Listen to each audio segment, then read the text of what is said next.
Vous pouvez m'entendre? Bien? D'accord. Alors, je représente la troisième équipe et je vais vous présenter notre idée Smart Tank.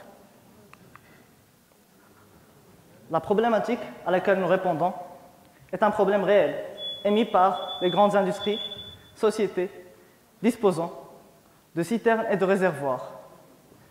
Il s'agit du non-suivi de ces réservoirs, ce qui mène vraiment à plusieurs problèmes. Un problème de gestion de stock, de maintenance, qui sont estimés à des milliers, voire des dizaines de milliers d'euros, et aussi à des problèmes de fraude.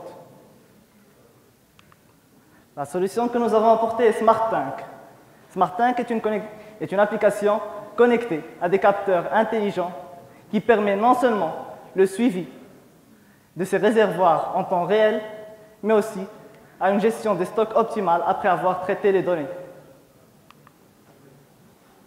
Ici, nous voyons les fonctionnalités principales de notre application. Une visualisation des réservoirs en temps réel, une alerte en cas d'anomalie, conseil de maintenance, d'approvisionnement et aussi de stockage, et un historique des prélèvements. Ici, les process de l'utilisation de l'application avec les choix du réservoir. Ensuite, si l'utilisateur choisit un réservoir, il peut voir en temps réel l'évolution de la courbe de la quantité à l'intérieur de ce réservoir. Et il peut aussi gérer la maintenance à distance en envoyant des commandes, des opérations à effectuer au gestionnaire de maintenance.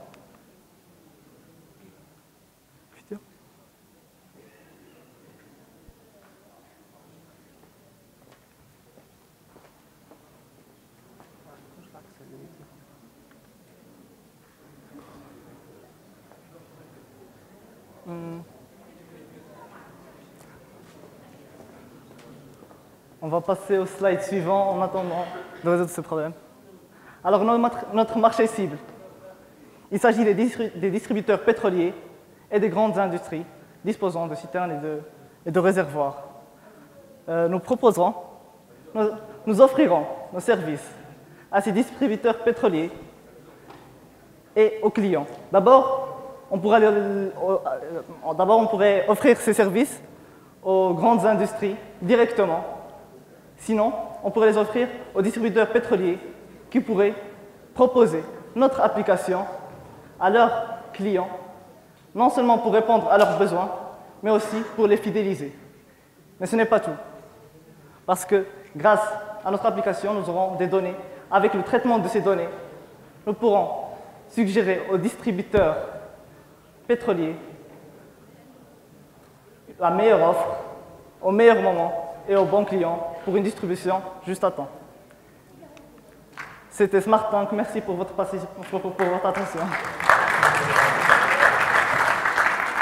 Alors, je tiens particulièrement à remercier les membres de mon équipe et tous. On va essayer de relancer pour voir si on peut projeter la vidéo de la démo. On va avoir du temps.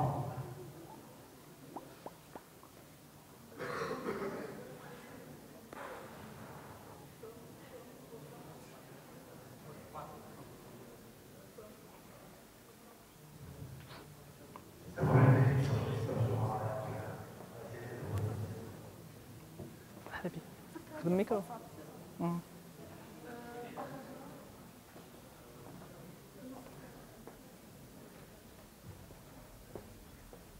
Alors ici, on voit le menu principal de notre application, choix du réservoir, maintenance, notification, activité récente. On peut choisir un réservoir, voir l'évolution des quantités en temps réel. On peut aussi choisir la maintenance pour effectuer des opérations à distance selon la taille du réservoir et le type.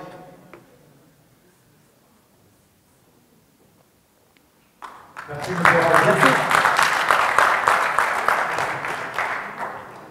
Le chrono pour la partie échange et les avancées, on peut récupérer les questions de la part du jury. Merci pour la présentation. Est-ce que vous avez discuté avec un client potentiel pour comprendre ses besoins? En fait, les besoins qu'on a cités Ce sont des besoins qu'on a reconnus sur le terrain à travers un stage. Dans des PME? Non, pas des PME. Ah oui. Pardon? D'accord. Donc, dans quel type de société? Chez les distributeurs de produits. Ils ont fait une étude avec laquelle ils ont senti ce besoin chez leurs clients. Vous savez quel capteur connecté utiliser? Oui, on a déjà une idée sur les capteurs qu'on pourrait connecter. Soit on pourrait utiliser la téléjauge. Une téléjauge, c'est un capteur qui existe déjà et qui est inséré, c'est un capteur qui existe déjà et qui peut être inséré dans les citernes, les réservoirs et qui peut décrire en temps réel.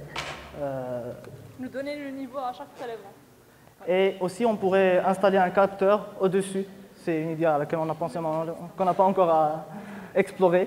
Et pour l'autre chose, c'est le personnel sera muni de puces RFID pour permettre de savoir qui a prélevé la quantité et quand. C'est pour permettre la transparence. Au niveau de la concurrence, est-ce que vous avez regardé Au Maroc, des concurrents? au Maroc, il n'y a pas encore ni d'application ni de site web de ce genre. Exactement. Ni les capteurs, c'est ça. Voilà. Merci. On remercie l'équipe sur la qualité de la présentation et le projet. On passe au projet suivant.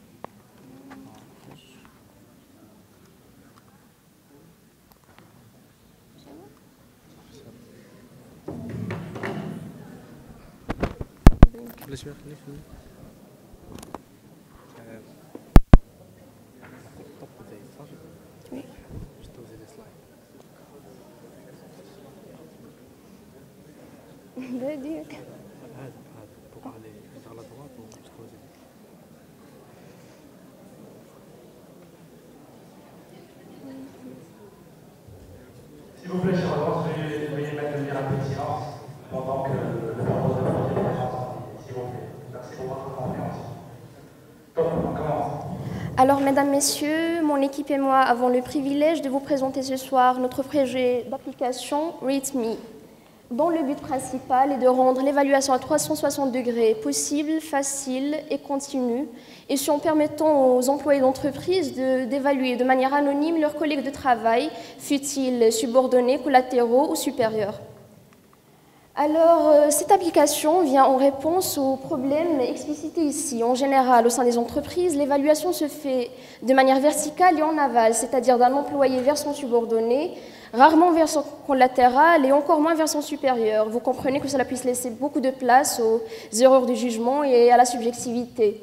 Et même lorsque l'évaluation à 360 degrés est faite, elle est faite de manière irrégulière, annuellement ou semi-annuellement, dans le meilleur des cas, et c'est en réponse à ces problèmes que nous avons conçu RateMe. Vous verrez ici les principales fonctionnalités. L'utilisateur de RateMe pourra évaluer de manière anonyme, bien entendu, ses collègues de travail sur des critères dont la communication, le leadership, entre autres. Ces notes seront réunies pour faire des statistiques qui permettront un suivi continu et global. Et nous avons le petit côté networking explicité par la possibilité de faire des statuts personnalisés. Chaque utilisateur pourra personnaliser un statut personnel qu'il affichera sur son profil. Alors l'application, chaque utilisateur, chaque employé aura son profil créé sur lequel il pourra consulter les notes que lui auront accordées ses collègues de travail. Bien entendu, ces notes ne sont visibles que par la personne évaluée et son CEO, c'est-à-dire qu'elles sont confidentielles. Et il y a la possibilité de personnaliser un petit statut, et c'est ce qui, je trouve, donne tout le charme de la chose, c'est ce petit côté networking qui, en plus du cadre professionnel de la chose, permet une petite touche personnalisée. Donc, nous passons à la démo.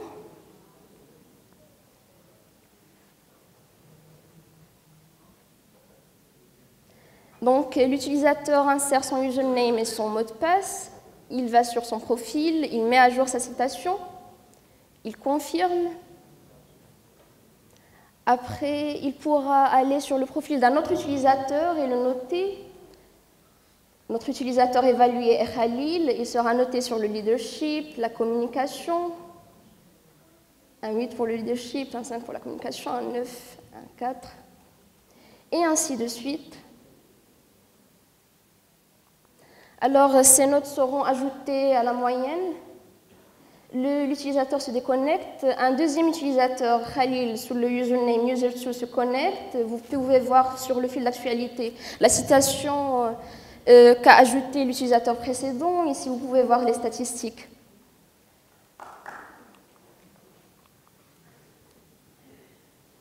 Le marché ciblé sont les petites et moyennes entreprises de 10 à 250 employés.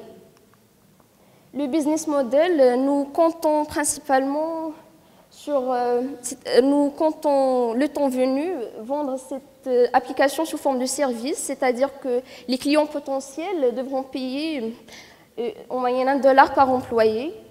C'est un coût, je l'estime, minime contre la rentabilité que, j'ose le croire, garantira cette application.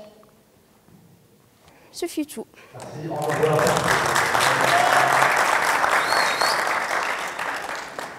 On passe le micro au jury pour prendre la question. Je vous remercie. Merci à vous.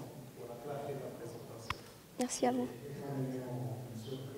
De l'idée, très bonne. Ça suppose une honnêteté dans nos entreprises et ça suppose stochastiquement l'usage chacun. Qui sont les modèles de motivation que je vais noter mon collègue? Est-ce qu'il y a quelque chose qui va me pousser à noter? Le dollar est combien de mettre en dirham? Et deuxièmement, vous parlez des CIO, ça fera le bonheur des CIO de connaître ses collaborateurs. Malheureusement, on ne connaît pas nos collaborateurs. Le chef, comme vous disiez, il est incontestable dans l'innovation. Je connais le système japonais, on fait élection du patron. Ça veut dire que le manager est élu par les collaborateurs et j'aimerais bien un jour que votre système prend en charge ce type de... Voilà, ce type de notation. Le meilleur, c'est celui qui aura la meilleure note de ses collègues. Je vous laisse répondre à moi. Oui. Peut-être on peut récupérer toutes les questions en matière de minutes. Ah, d'accord. Comment vous allez faire pour convaincre les clients d'utiliser votre solution parce qu'ils doivent remplacer quelque chose qu'ils ont déjà? Ça, c'est la première question. Et la deuxième, pourquoi vous avez cité les PME par rapport à d'autres catégories de clients? D'accord. Troisième question. La thématique, c'est Industrie 4.0. Quel lien faites-vous entre la thématique et l'application? D'accord. Alors, pour vous répondre, comment convaincre les entreprises à adopter ce modèle? Eh bien, c'est un modèle qui a déjà commencé partout aux États-Unis, donc je leur dirais il est temps de vivre avec son temps. Déjà, on abandonne l'évaluation verticale. Pour vous répondre, nous avons en effet envisagé le modèle japonais dont vous venez de parler, mais il y a plusieurs problèmes qui ne peuvent être réglés qu'en gardant au CEO le contrôle sur la chose. Par exemple, il y a plusieurs cas extrêmes qui ne peuvent être résolus que par ce cas-là, où nous gardons au CEO un contrôle sur la chose. Je ne sais pas si vous voyez ce que je veux dire. Par exemple, il est nécessaire qu'il y ait quelqu'un qui garde le contrôle sur la chose. Merci, phrase intéressante et finie. On remercie notre candidat.